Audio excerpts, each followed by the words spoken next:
నమస్తే రమగారు. నమస్తే జయ. రమగారు, ఎట్లా అనిపిస్తుందంటే ఎప్పుడు విముక్తి కలుగుతుంది నా జీవితానికి అనిపించేస్తూ ఉంటుందండి. కొన్ని కొన్ని సందర్భాల్లో కర్మల నుంచి, జీవితం నుంచి పారిపోవాలనిపించేస్తుంది. విముక్తి లభిస్తే బాగుండా అనిపిస్తుంది. దూరం వెళ్ళిపోవాలని అన్నీ ఒకటే అర్థం, కానీ రకరకాల భావనలు కలుగుతూ ఉంటాయి. అసలు విముక్తి అనేది ఉంటుందా కర్మల నుంచి? మనం ఇప్పుడు చేసేవి, ఇంతకు ముందు చేసినవి, అంతకుముందు ఎప్పుడో చేసినవి మన వెనకాల పడతాయి జయ. గజం కేవలం 500 రూపాయలతో 1210 గజాల భూమి కేవలం 6 లక్షలు మాత్రమే. తప్పదు. మనం మనిషి అయి పుట్టాక కొన్ని తప్పక చేయాలి, కొన్ని తప్పదు. సంసారంలో ఉన్నాం, అమ్మ నాన్న ఒకరికి అన్నారు పిల్లడిని, వాడిని పెంచాలా? వాడు ఏడ్చి మొత్తుకుంటాడు, ఆ ఏడుపు అనపాల. వాడికి ఆకలి, వాడికి అనారోగ్యం, వాడికి ఏదో వస్తుంది ప్రాబ్లం, కొంతమందికి బుద్ధిమాంద్యం వస్తుంది, ఆ పిల్లల్ని మోసుకోవాలి వీళ్ళే. అది లేదు, పిల్లాడు ఏదో అల్లరి గోవాల పొరపాట్లు వాడు చేసేవి, ఇబ్బందులు సబ్బందులు, ఏం మాంతాం? ఏది మానలేము. ముందుకెళ్ళే కొందుకి రకరకాలు మనం అనుకోనివి మనకు తెలిసి తెలియక చేసినవి, మనం ఏ సంబంధం లేకుండా మన నెత్తి మీద పడేవి, ఇవి నడుస్తూనే ఉంటాయి. ఇప్పుడు మనం అంటించుకునేవి, కొత్తగా కావాలని చేసుకునేవి, ఇది మన వెంట పడుతుందేమోనన్న భయం లేకుండా ఎన్నెన్నెన్నెన్నెన్నో చేసేస్తాం. అవన్నీ మన వెనకాల పడతాయి. కర్మల నుంచి తప్పించుకోవటం, చేసి తప్పించుకోవాలి చేయ.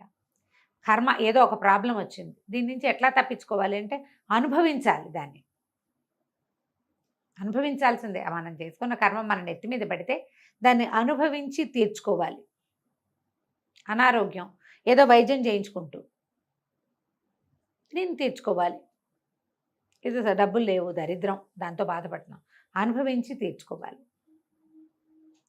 ఏదో ప్రాబ్లం వస్తుందని ఇక్కడ ఉంటే ఇదేదో ప్రాబ్లం వస్తుంది, ఇంకో చోటకి వెళ్తే అక్కడ ఇంకోటి వస్తుంది, దాక్కున్న చోటకి దయ్యం వచ్చినట్టు అక్కడ ఇంకోటి వస్తుంది. ఇక్కడ ఏదో ప్రాబ్లం, దీన్ని నిలబడి ఎట్లా కొట్లా దీన్ని సాల్వ్ చేసుకో, పారిపోతే అక్కడ ఇంకొకటి వస్తుంది. ఇది అసంబద్ధంగా ఉన్నా కూడా ఇలా జరుగుతున్నాయి. మనం ఇప్పుడు కూడా చాలామంది పెళ్ళిళ్ళల్లో సమస్యలని డివోర్స్ తీసుకుంటున్నారు, ఇంకో పెళ్లి చేసుకుంటే అక్కడ ఇంకో ప్రాబ్లం వస్తుంది కదా. వ్యాపారంలో నష్టం వచ్చేలాగా ఉందని ఇది మానేసి ఇంకోటి తీసుకుంటా, అక్కడ కూడా ఇబ్బంది, అక్కడ వస్తుంది ఇబ్బంది. వచ్చే సంయమనంతో ఉండి దాన్ని ఓపికగా భరించి తీర్చుకోవాలి. ఇది ఒక పాయింట్. అయితే కర్తృత్వ బంధం నుంచి విడిపడాలి అంటారు. కర్మ ఇప్పుడు ఏదైనా మనం చేస్తున్నాం, నేనే చేస్తున్నానని అనుకోవద్దు. పూజ చేస్తున్నావు, నేను దేవుడికి ఇంత పూజ చేస్తున్నాను అనుకోవద్దు. నువ్వు పుట్టావు, బతుకున్నావు కాబట్టి పూజ చేస్తావు, అంతే. దేవుడిని ఉద్ధరించట్లా, నువ్వు నీకోసమే నువ్వు చేసుకునేది. నిష్కామ కర్మ చేయటం అనేది ఒక ప్రాక్టీస్. ఎవరికో అన్నదానానికి డబ్బులు ఇచ్చావు, నేను ఇచ్చాను అని చెప్పాలి, చెప్పుకోకుండా నేను ఇస్తాను, నాకు ఎప్పుడూ అలవాటు, వాక్యాలు వద్దు, ఇచ్చేయి ఊరుకో. ఓ రుణానుబంధం తీరిపోయింది అనుకో, వాళ్ళకు 100 రూపాయల రుణం ఇచ్చాం, అంతే. ఏదైనా సరే అన్నీ భగవంతుడి కోసమే. నేను ఏదో గుడికి వెళ్ళాను జయ, త్రికూటేశ్వర స్వామి, ఏమిటది, కోటప్పకొండ. గుళ్ళో ఎవరో నమస్కారం చేశారు. సాధారణంగా గుడిలో నమస్కారాలు కాళ్ళు పట్టుకునే వాళ్ళు కూడా కొంతమంది ఉంటారు, అమ్మా వద్దమ్మా అని చెప్తా వినరు. మామూలుగా నమస్కారం అంటే కృష్ణార్పణం, రామార్పణం, అంతే కదా. నువ్వు కూడా వింటుంటావు, నేను ఆ కృష్ణార్పణం అంటాను. త్రికూటేశ్వర స్వామి దేవాలయంలో కొండ మీద ఎవరో నమస్కారం ఉన్నాను, శివార్పణం తల్లి అన్న. వాళ్ళకి నచ్చలా. మీకు పెడితే మీరు శివార్పణం అంటారా అన్న? ఓ 25-30 మంది నమస్కారాలు పెట్టారు. అందరితో ఏం మాట్లాడతారమ్మా ఎవరైనా? శివార్పణం అంటే నీ నమస్కారాన్ని, నువ్వు నాకు ఇచ్చిన గౌరవాన్ని నేను భగవంతుడికి ఇస్తే అది నాతో పాటు నీకు కూడా మంచిదేగా. అంతేగా. నచ్చలేదు వాళ్ళకి, కంప్లైంట్ దాని మీద. మా వాళ్ళు ఎవరికో బాగా ఎలా ఎంతమందితో మాట్లాడతాము, ఎంతమందితో బాగా మాట్లాడగలుగుతారు ఎవరైనా? పలకరిచ్చారు చాలు అని అనుకోవచ్చు కదా. కష్టం దాని మీద. ఇలాంటివి వస్తాయి రమగారు. ఎవరికో నమస్కారం పెట్టే వాళ్ళు శివార్పణమో రామార్పణమో అన్నారు, అది నీకు కూడా మంచిదే. అది కోపం వచ్చింది అనుకో, నువ్వు నాకు నమస్కారం పెట్టిన ఫలితం కూడా పోయింది నీకు. నవ్వొస్తుంది అది తలుచుకున్నప్పుడల్లా అనుకుంటా నేను, వాళ్ళకి అంత కష్టం తోచడానికి ఏముంది అందులో, నేను ఏమన్నాను అనిపిస్తుంది. ఇక వాళ్ళ ఇష్టం, ఎవరి ఇష్టాలు వాళ్ళవి. మనం ఎప్పుడు కూడా పూజలు చేసినా, దేవాలయ దర్శనం చేసినా, పూజ చేసేటప్పుడు మనకి ఏతత్ ఫలం సర్వం శివార్పణమస్తు రామార్పణమస్తు అని చెప్తారు. భగవదర్పణే చేయాలి, శ్రీ పరమేశ్వరార్పణమస్తు అని చెప్పిస్తారు. అట్లా నిష్కామంగా చేయగలిగితే మనం కర్మల నుంచి తప్పించుకోగలుగుతాము. అవి మనకి అంటవు. ఇది వరకు ఒక కథ చెప్పాను నేను చాలా రోజుల క్రితం, చాలా కాలం అయింది, 3 ఏళ్ళు అయిందేమో అనుకుంటున్నా, 4 ఏళ్ళు మళ్ళీ చెప్తాను. పూర్వం ఒక వ్యాపారస్తుడింట్లో ఒక 5-6 పిల్లలు ఉన్నారు. భార్యకి చెప్పేట నా స్నేహితుడు ఒక ఆయన నదికి అవతల ఉన్నాడు, ఆయనకి భోజనం పట్టుకెళ్ళవే అంటే ఎవరితోన్నా పంపిస్తానంట. అట్ట కాదు, భార్య మనం ఇంట్లో నుంచి పట్టుకెళ్తే బాగుంటుంది, బుట్ట నిండా చక్కగా సర్దుకుని పట్టుకెళ్తే ఆయన భోజనం చేస్తాడు అని చెప్తే సరే ఈవిడేం చేసింది, బుట్టలో సర్దుకుని వెళ్ళింది. ఏరు అడ్డం వచ్చింది. ఏమంటే వెనక్కి వచ్చింది. ఏమంటే ఏరు అడ్డం వచ్చిందండి అంటే సదాబ్రహ్మచారి అక్షింతలు ఇచ్చాడు. ఏరమ్మా కొంచెం తక్కువ, నేను వెళ్ళి భోజనం పెట్టొస్తానని చెప్పి ఇదిగో ఈ అక్షింతలు వేయని చేతిలో అక్షింతలు ఇచ్చాడు. ఇవిడికి అర్థం కాలేదు, ఏదో చెప్పాడు కదా మొగుడని అవి పుచ్చుకుని వెళ్ళి ఏరు దగ్గర నుంచుని సదాబ్రహ్మచారి అక్షింతలు ఇచ్చాడు. ఏరమ్మా నువ్వు కనుక దారి ఇచ్చావంటే నేను వెళ్ళి భోజనం పెట్టొస్తాను, అతిథి సేవ చేసుకుంటాను అని అక్షింతలు నీటిలో వేసింది. ఆ ఏరిట పొంగుతున్న ఏరు కాస్త మెల్లిగా తగ్గిపోయింది. ఈవిడ నడిచి ఒటికాలతో నడిచి వెళ్ళిపోయేటట్టుగా అయిపోయింది. ఏరు దాటింది. అక్కడికి వెళ్తే ఆయన ఈవిడ బుట్ట నిండా ఒక ముగ్గురికి సరిపడా ఆహారం పట్టుకెళ్ళింది. బోళ్ళంత అన్నము, బూరెలు, గారెలు, పాయసము, సొజ్జప్పాలు లాంటివి, 2 రకాల కూరలు, పప్పు, 2 పచ్చళ్ళు, అంత రసము, పెరుగు, తర్వాత ఏమో చివరి తినటానికి పల్చటి పాయసము, చివరి తాగడానికి అన్ని గిన్నెల్లో సర్ది పట్టుకెళ్ళింది.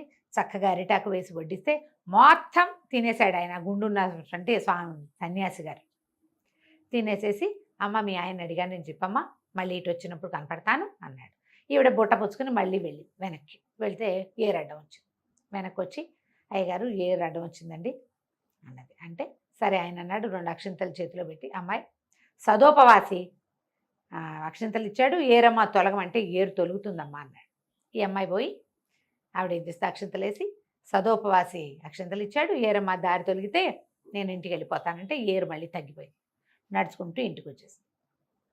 బుట్ట లోపలికి పట్టుకొస్తుంటే ఏమిటి వీళ్ళు చెప్పిన మాటలు, మా ఆయనేమో సదాబ్రహ్మచారి ఇచ్చాడు అంటాడు, నా మొగుడు, నాకు 5 పిల్లలు, నేను బుట్టడు అన్నం పట్టుకెళ్తే బుట్టడు ఖాళీ చేసినటువంటి ఆ స్వామీజీ ఏమో గుండు పిలక వేసుకుని సన్యాసి బట్టలు కట్టుకున్నాడు, ఆయనేమో సదోపవాసి, ఆయనేమో ఉపవాసి, సదా నా బొంద శుభ్రంగా తిన్నాడు కదా.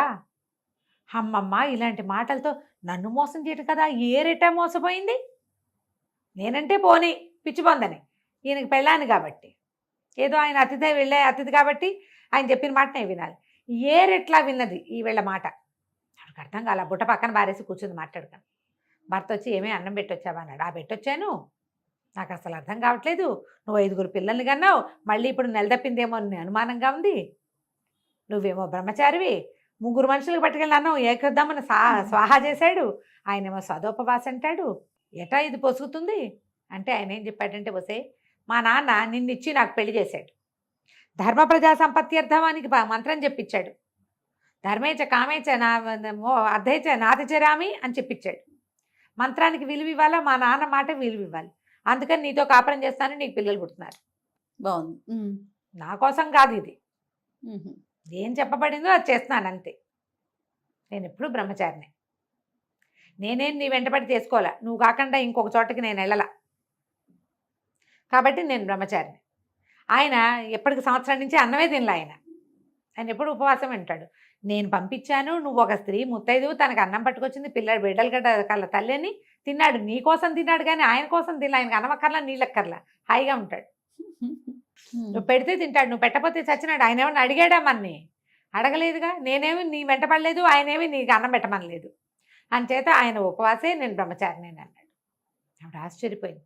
అట్లా ఉంటుందా అంది. ఉంటుంది, నిష్కామ కర్మ.